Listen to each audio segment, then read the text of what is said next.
दीपावली के बाद आ गए जस्ट लाइक एडिशन सर आपके साथ। और आज पढ़ेंगे हम लोग श्वसन अर्थात रिपोरेशन। श्वसन और श्वसन तंत्रों के बारे में जिज्ञासु हो तो आ जाइए हमारे साथ और पढ़िए श्वसन और श्वसन के बारे में। ये बोर्ड के लिए सबसे महत्वपूर्ण प्रश्न है और महत्वपूर्ण टॉपिक है, पक्का आएगा इस बार 2022 के बोर्ड में, एकदम शक से दिलाएगा आपको। क्लास 10th वाले देखना ना भूलिएगा और क्लास 11th वाले ये आपका चैप्टर नंबर 11 में मिलेगा। ठीक है, चलिए आज पढ़ेंगे हम लोग रिपोरेशन और समझेंगे श्वसन। श्वसन एक ऑक्सीकरण, ऑक्सीजन की उपस्थिति में होने वाली प्रक्रिया है, यानी कि यह एक ऑक्सी प्रक्रिया है, अनाक्सी नहीं। होता तो दोनों है श्वसन की प्रक्रिया, ये ऑक्सी और अनाक्सी दोनों प्रक्रियाओं में संपन्न होते हैं, परंतु हम समझेंगे ऑक्सीजन श्वसन जो होता है ऑक्सीजन को एब्जॉर्ब करने और लेने और छोड़ने की प्रक्रिया करता है। दोनों तरीका एक साथ होते हैं। सांस को अंदर लेने की प्रक्रिया निःश्वसन कहलाती है और सांस को छोड़ने की प्रक्रिया निःश्वसन कहलाती है। देखो बेचारे दोनों में अंतर समझ, क्योंकि बहुत कंफ्यूजन टॉपिक है। निःश्वसन, निःश्वसन, देखो दोनों में फर्क क्या है। निःश्वसन और निःश्वसन में क्या अंतर है? निःश्वसन में आपस में चिपका हुआ शब्द है। निःश्वसन यानी कि सांस को ले रहे हैं, वायु में उपस्थित हवाओं को क्या कर रहे हैं? ले रहे हैं। अब ये हवा का मतलब ये मत समझिएगा कि नहीं केवल ऑक्सीजन को लेते हैं, क्योंकि वायु में उपस्थित सभी क्या है, जितनी भी मात्राएं में होती है सभी को हम लेने की कोशिश करते हैं। नेक्स्ट बात सुनिएगा, तो निःश्वसन की प्रक्रिया में हवाओं को अंदर की प्रक्रिया में लेते हैं और दूसरी प्रोसेस क्या होती है, यही दोनों पार्ट टूट जाते हैं और इसी को बोलेंगे निःश्वसन, अर्थात हवाओं को छोड़ना। निःश्वसन में ऑक्सीजन अर्थात सांस का लेना, निःश्वसन में हवाओं को बाहर की ओर छोड़ना। लिए छोड़े, लिए छोड़े, याद हुआ? तो आगे समझते हैं, अगर लेने और छोड़ने की प्रक्रिया एक साथ हो जाए, लेने और छोड़ने की प्रक्रिया अर्थात निःश्वसन और निःश्वसन की प्रक्रिया भी एक साथ ह्यूमन में होने लगे, मनुष्यों में एक साथ हो जाए, तो उस प्रक्रिया को हम श्वासोच्छ्वास के नाम से जानते हैं। श्वासोच्छ्वास ये सबसे मुख्य टॉपिक है। श्वासोच्छ्वास क्या है तो याद रखिएगा, मानव में सांस लेने और छोड़ने की प्रक्रिया श्वासोच्छ्वास कहलाती है। प्रत्येक जीवों में सांस लेने और छोड़ने के जो अंग होते हैं भिन्न भिन्न होते हैं। जैसे जितने भी जलीय जीव होते हैं वो अपने गलफड़े द्वारा सांस लेते हैं। गलफड़े को यहां हम अपनी ट्रैकिया बोलते हैं, तो वो अपने गलफड़े अर्थात गिल्स द्वारा सांस लेते हैं। जैसे मछलियां होती हैं ये अपने गलफड़ों द्वारा सांस लेती हैं। मेढक होता है जब बच्चा होता है यानी कि जब वो छोटे होते हैं तो वो अपने गलफड़े द्वारा सांस लेते हैं, और जब जवान होते हैं अर्थात जवानी में जो सांस लेने की प्रक्रिया होती है उनकी, तो वो आपका फेफड़े द्वारा सांस लेते हैं। अर्थात टॉपिक उनका जो देखा जाता है ट्रैकिया, वो ट्रैकिया बाद में लंग्स के टाइप से आ जाते हैं और बाद में वो सांस लेना प्रारंभ करते हैं। इसके बाद सांस लेने और छोड़ने की प्रक्रिया को हम क्या बोलते हैं? श्वासोच्छ्वास। अध्ययन से आगे की तरफ चलते हैं। श्वसन तंत्र क्या है? नेक्स्ट क्वेश्चन बनेगा आपका कि श्वसन तंत्र क्या है, तो याद रखिएगा सांस जिस प्रकार से, अभी इससे पहले हम लोग पढ़े तंत्र का मतलब सिस्टम होता है। तंत्र को इंग्लिश में सिस्टम कहते हैं। जैसे बैंक की शाखा, अभी इससे पहले हम एक वीडियो दिए थे आपको भोजन के बारे में, तो उसमें क्या था? पाचन तंत्र। पाचन का मतलब भोजन को पचाने वाली जितनी भी सिस्टम लगाए गए थे शरीर में, वो सारे के सारे पाचन तंत्र कहलाए थे। तो श्वसन तंत्र क्या भाई? सांस लेने की प्रक्रिया और छोड़ने की प्रक्रिया में जितने अंग हमारे काम करेंगे, कार्य करते हैं या कार्यरत होते हैं, उस सारे तंत्रों को हम क्या बोलते हैं? श्वसन तंत्र कहते हैं। ये तंत्र हमारी नसिका से प्रारंभ होते हैं और ब्लड तक चले जाते हैं। ब्लड के बाद माइक्रोकंडिया यानी कि कोशिकाएं, और कोशिकाएं से वो माइक्रोकंडिया में चले जाते हैं। चलिएगा अब इसके बारे में एक एक टॉपिक के बारे में समझते हैं और आगे की तरफ बढ़ते हैं। इसमें होता क्या है कि नसिका से हवाओं का एग्जर्वेशन होता है, वो हवाओं को अवशोषित करता है, अर्थात निःश्वसन की प्रक्रिया को शुरू में हम लोग समझेंगे। अर्थात आगे की तरफ बातें समझिएगा। निःश्वसन की प्रक्रिया अर्थात सांस लेने की प्रक्रिया में ध्यान से बात समझिएगा। नाइट्रोजन वायुमंडल में N2 जो होता है 78% पाया जाता है, 78% नाइट्रोजन पाया जाता है। ऑक्सीजन की मात्रा आपके वायुमंडल में 21% पाया जाता है, और लगभग कार्बन डाइऑक्साइड की मात्रा इसमें हम लोग 0.04 या 3 के इर्द गिर्द लेते हैं। अर्थात निःश्वसन की प्रक्रिया में नाइट्रोजन, ऑक्सीजन और कार्बन डाइऑक्साइड का हम लोग श्रवण करते हैं, जिसमें नाइट्रोजन 78%, ऑक्सीजन 21%, कार्बन डाइऑक्साइड 0.04% देते हैं, अर्थात ग्रहण करते हैं। अब इसके बाद की जो प्रोसेस होती है, छोड़ने की जो प्रक्रिया होती है, निःश्वसन की प्रक्रिया, इसमें नाइट्रोजन जितना जाता है उतना ही बाहर निकलता है, अर्थात नाइट्रोजन अपना निकलने का प्रोसेस कम नहीं करता है। नाइट्रोजन कहीं गायब नहीं होता है। नाइट्रोजन की कोई हम लोग की शरीर में जगह नहीं होती है, उसको रखता नहीं है। फेफड़े जो होते हैं, लंग्स बाहर की तरफ फैल देते हैं। ऑक्सीजन में 21% ऑक्सीजन है, 4% ऑक्सीजन को वो लंग्स जो होती हैं एग्जर्व करके ब्लड में श्रवण कर देती है, अर्थात ये 17% हवाओं में ऑक्सीजन को पुनः बाहर निकाल देगी। ये निःश्वसन की प्रक्रिया है, निःश्वसन। इसके बाद जो 4% ऑक्सीजन होता है यहां ग्रहण कर लिए जाएंगे, और याद रखिएगा कि लास्ट में वही 4% हमारा कार्बन डाइऑक्साइड बाहर निकलता है। शायद आप लोग को यहां तक समझ में आ गया होगा कि निःश्वसन यानी ग्रहण ये इस तरीके से किया जाता है और निकाले इस तरीके से जाते हैं। अब आगे समझते हैं कि किसका कार्य क्या होता है। हम लोग के श्वसन तंत्रों के बारे में पढ़ेंगे। लगभग श्वसन तंत्र 10 प्रकार के होते हैं, और इन 10 प्रकारों के बारे में हम बारी बारी से अध्ययन करेंगे। पहला जो होता है नसिका। नसिका अर्थात आप लोग अपनी भाषा में इसको नाक बोलते हैं या नसिका छिद्र बोलते हैं। नसिका का मतलब कि दोनों गुफानुमा जो संरचना है यहाँ पे, इसको हम नसिका बोलते हैं। ठीक है, कोनो का तो नेपाली जैसा रहता है, उसकी बात की बात है। ठीक है, पाकिस्तानियन की बातें मत करना, वो सब नाक से नहीं, कुल मुंह सांस लेते हैं, हाफू करते हैं।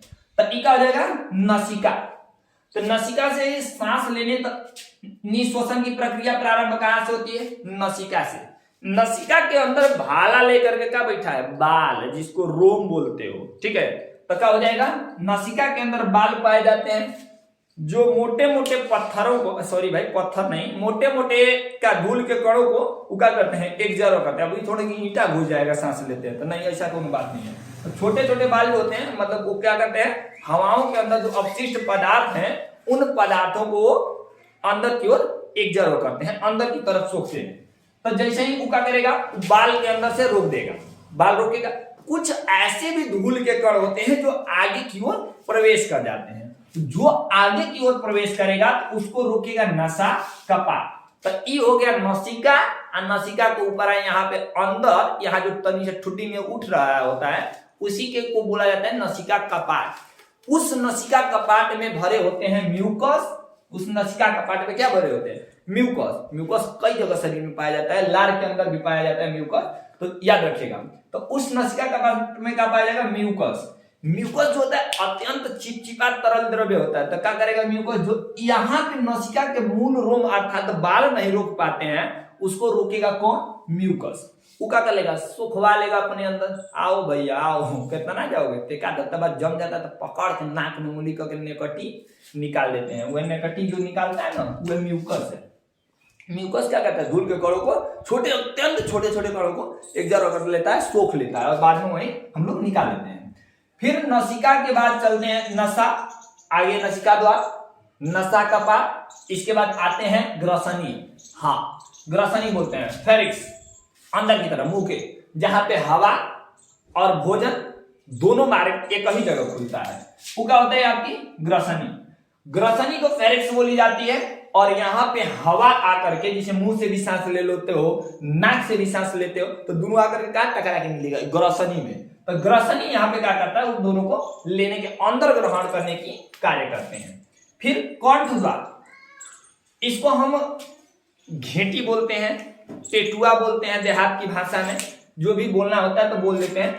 इसको हम इंग्लिश की भाषा में लेरिक्स बोलते हैं। लेरिक्स ये जो होता है स्वर तंत्र भी कहे जाते हैं, या कंठ तंत्र भी कहे जाएंगे। स्वर तंत्र, इससे क्या होता है, आवाज भारी और मोटा होता है। ठीक है, जब बच्चे छोटे रहते हैं तो क्या होता है कि जो लेरिक्स होती है उठा हुआ नहीं रहता है, इसके पतले आवाज निकलते हैं। जब बच्चे बड़े होते हैं तो लेरिक्स फट जाती है। एक ऐसी महिला लता मंगेशकर जी थी जिनकी लेरिक्स में कोई परिवर्तन नहीं हुआ था। ठीक है, अब आगे की तरफ हवा कहां से पास करेगी, लेरिक्स से होकर जाएगी। लेरिक्स के बाद श्वसन नली पाई जाती है, लेरिक्स से ही जुड़ी हुई श्वसन नली पाई जाती है। श्वसन नली एक ऐसा नली होता है जिसके अंदर से क्या होती है, ये सारे भाग जो होते हैं उनके अंदर प्रवेश कर जाते हैं। प्रवेश करने के बाद यहाँ पे जितने भी नाइट्रोजन नाइट्रोजन है सबको क्या किया जाता है, अंदर की ओर एक जर्मिनेशन किया जाता है। फिर उसके बाद ये चलती है छोटी छोटी, उनको हम इंग्लिश में, श्वसन नली को इंग्लिश में ट्रैकिया कहते हैं। इन्हीं ट्रैकिया को पकड़ के मजबूती देने के लिए एक छोटी छोटी हड्डियां लगी होती हैं नसों के ऊपर, उन्हें हम कार्टिल नाम देते हैं। कार्टिल क्या करता है, जो शरीर के अंदर जो ये मतलब कि ट्रैकिया होती है, ट्रैकिया की नली होती है, हवा करते हैं हम लोग, तो हवा को क्या करेगा, ये जब एक जर्व करता है, सोखता है, तो नसें जब हम सांस नहीं लेते तो ये नसें क्या होती है, आपस में चिपक जाती। जब ये नसें आपस में चिपक जाती तो हम लोग को सांस लेने में प्रॉब्लम होता है। इसीलिए कभी कभी जब हम लोग बूढ़े होते हैं तो ये हम लोग की नसें कम कार्य करती हैं, इसलिए हम लोग दमे के शिकार हो जाते हैं। इसके बाद ये कार्टिल का काम यहाँ खत्म होता है। कार्टिल के बाद ये दो पार्ट में जो होती है, श्वसन नली दो पार्ट में बढ़ जाती है। तो जहां पे श्वसन नली दो पार्ट में बढ़ती है, उस भाग को हम, बटे हुए भाग को हम क्या बोलते हैं, ब्रोनकाई। उस बटे हुए भाग को हम ब्रोनकाई के नाम से जानते हैं। अब ब्रोनकाई से के ही जस्ट नीचे हृदय पाया जाता है, जो पंपिंग करता है। इसके हृदय का आगे तरफ हम बता दिए, हृदय, पार्ट्स ऑफ हृदय हमारे जाकर के नेक्स्ट वीडियो में आप ऊपर की तरफ देख सकते हैं, मेरे चैनल को सब्सक्राइब करने के बाद, या चैनल में जाकर के। ठीक है, तो अब समझते हैं, हृदय के बाद ये ब्रोनकाई होता है, जो दो पार्ट में बटे होते हैं, और ब्रोनकाई से ही दोनों लंग्स हम लोग के जुड़े होते हैं। फेफड़े किससे जुड़े होते हैं, ब्रोनकाई से। ब्रोनकाई कई अंदर की तरफ कई छोटे छोटे पार्ट्स में टूटे होते हैं या बटे होते हैं, जिनको हम ब्रोनकाइलेसेस बोलते हैं। इनको हम ब्रोनकाइलेसेस बोलते हैं। तो हवाएं कहाँ जाती हैं, ब्रोनकाई में आएंगी। जो दायां साइड होता है, उसमें भोजन द्वारा ग्रहण किए गए हवा जाते हैं, जबकि जो बायां होता है, हम लोग डायरेक्ट जो सांस लेते हैं वो सांस डायरेक्ट इसमें आते हैं। फिर यहां से ब्रोनकाई से हवाएं जो होती हैं, ऑक्सीजन जो होती है, या जो जितने भी ये सारे लोग होते हैं, वो कहाँ जाते हैं, वो ब्रोनकाइलेसेस में जाते हैं। छोटी छोटी ब्रोनकाई के छोटे छोटे टूटे हुए भाग होते हैं, जो अंदर की तरफ एक जर्व ऑक्सीजन को करते हैं। फिर इसके बाद हवाएं जो होती है, एक छोटे छोटे झाग नुमा, गुच्छे नुमा संरचना होती है, जिसको हम एल्वियोली कहते हैं। ये पार्ट क्या है, एल्वियोली। तो यहाँ पे एल्वियोली में आएंगे। एल्वियोली करता क्या है, पूरी तरह से ऑक्सीजन को छन्नित करता है, और जितने भी इसके बावजूद सब नाइट्रोजन होता है, कार्बन डाइऑक्साइड होता है, इनको वह बाहर निकाल देता है। अर्थात नाइट्रोजन 78% एल्वियोली तक जाता है, तो वह 78% को ही निकालेगा। ऑक्सीजन 21% एल्वियोली में जाता है, जिसमें 17% वो निकाल देता है, 3% या 4% रख लेता है। उसके बाद ये कार्बन डाइऑक्साइड इतना जाते हैं, और निकालने का कार्य वह 4% करता है, क्योंकि यही ऑक्सीजन आगे तक कार्य करेगा। फिर एल्वियोली के बाद यह जो होता है, आगे की तरफ छोटे छोटे ब्लडों में चले जाते हैं। एल्वियोली से ऑक्सीजन का ग्रहण कहाँ होता है, ब्लड में चले जाते हैं, और ब्लड क्या करती है, पूरी कोशिकाओं को दे देते हैं, ले जाकर के ब्लड धोने संचरण का कार्य करता है। और वह क्या करता है कि ले जाकर के अन्य दे देता है, ब्लड सेल्स को, कोशिकाओं को देता है। कोशिका क्या करती है, इन ऑक्सीजन की मात्रा को माइक्रोकांडिया को देती है, और माइक्रोकांडिया को पावर हाउस एनर्जी ऑफ थ्रम्बल बोला जाता है माइटोकॉन्ड्रिया को। ये पावर हाउस है और ये पावर हाउस पूरे शरीर में एक नई जोश, नई ताकत के साथ पूरा दौड़ करता है, जिससे हम लोग का हार्ट काम करता है, माइंड काम करता है, पूरे संचरण का कार्य करता है।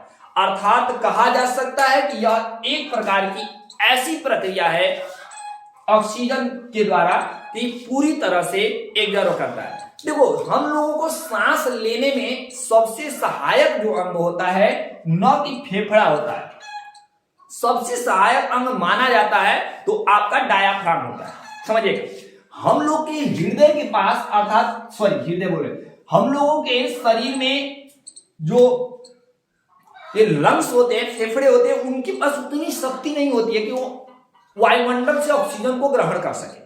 तो डायाफ्राम क्या होता है कि हम लोगों के नीचे जुड़ा हुआ, ये पेट के जस्ट नीचे इस वाले भाग पे, जिसको आप लोग छाती या सीना बोलते हो, उसी के नीचे की तरफ डायाफ्राम पाया जाता है। डायाफ्राम एक पतली हड्डीनुमा संरचना होती है जो सांस लेने पर फैल जाती है पूरी तरह से। ये जो डायाफ्राम होता है सांस लेने पे तन जाती है और तनने के बाद ऑक्सीजन को ग्रहण कर लेती है, पूरी हवाओं को ग्रहण कर लेती है। फिर हम लोग इस शरीर की जो लंग्स पर फिर उतनी क्षमता नहीं बन पाती है, उतनी एनर्जियां नहीं होती है कि वह पूरी हवा को जो लिया है, ऑक्सीजन या जितनी भी एनर्जियां लिया है, उसको बाहर निकाले।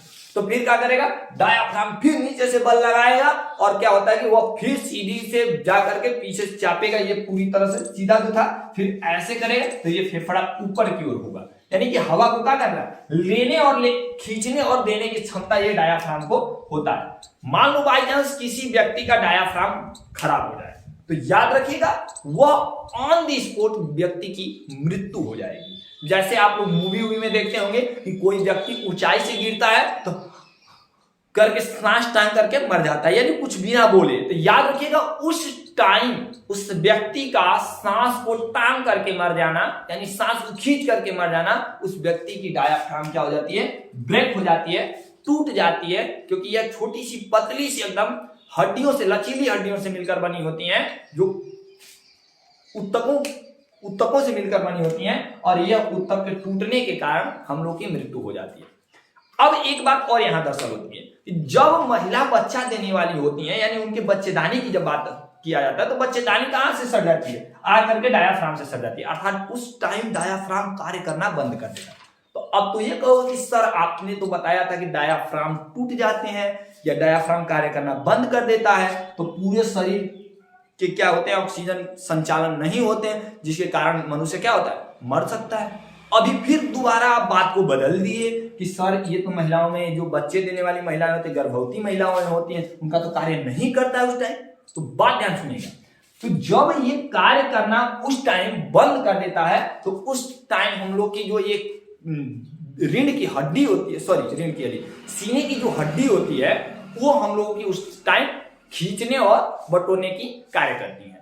यानी कि जब वो सिस्टम आता है जब महिलाओं को, तो याद रखिएगा कि उस टाइम हम लोग की जो ये सीने की हड्डी होती है, जिसको मूवी में बोल देता है कि अरे छतिया के बतिया, नहीं तो क्या होती है, यही, ठीक है, तो उनको हम क्या बोलेंगे, तो यहाँ पे जो हड्डियां होती हैं उनकी, यही हड्डियां जो होती हैं कार्य करती हैं उस टाइम जब मादा को बेबीज होने वाली होती है तब। तो ये सीने की जो हड्डियां होती हैं उस टाइम हम लोग की एग्जर होती हैं। यदि मेरा वीडियो आपको अच्छा लगेगा तो लाइक, शेयर और सब्सक्राइब करना ना भूलिएगा। और हाँ, एकदम पक्का बोल रहे हैं कि बोर्ड में ये प्रश्न इससे उठेंगे तो उठेंगे, लर्न करना मत भूलिएगा। थैंक्स।